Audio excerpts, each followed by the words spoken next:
Para mí San Jordi es sinónimo de lectores, de verlos, de conocerlos, y luego también de una cosa que se le olvida a todo el mundo, que es un día del librero. Entonces los autores de alguna manera estamos aquí para reconocer a los libreros el trabajo que hacen durante todo el año. Una gran festa de la gent i dels llibres.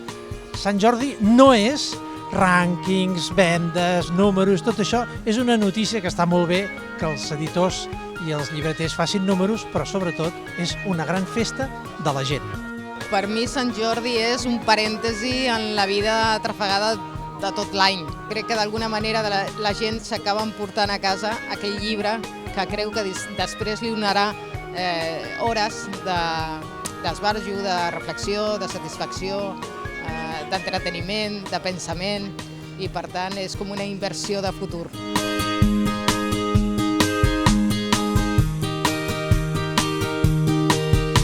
Per mi Sant Jordi és alegria.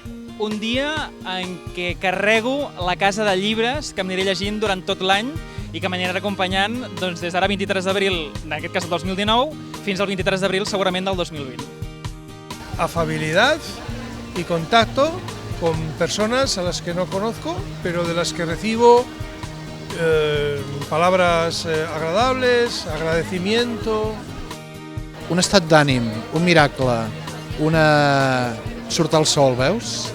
És un dia poderós i que mostra molt com som, el tarannà d'aquest país. Es mobilitza d'una manera ordenada, cues, per la cultura i amb estima. Això és Sant Jordi.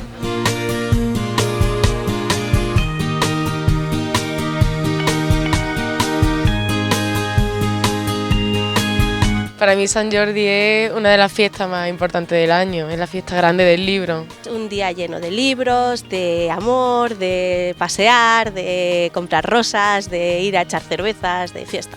Significa un día muy especial, empezando porque mi marido se llama Jordi, tengo muchos amigos que se llaman Jordi y es un día muy especial para Catalunya. És el dia de les lletres, és el dia dels llibres, és el dia de l'amor, és el nostre dia. Per mi Sant Jordi és una manera de fer germanor i de veure la gent al carrer i també que els escriptors es puguin guanyar una mica millor la vida.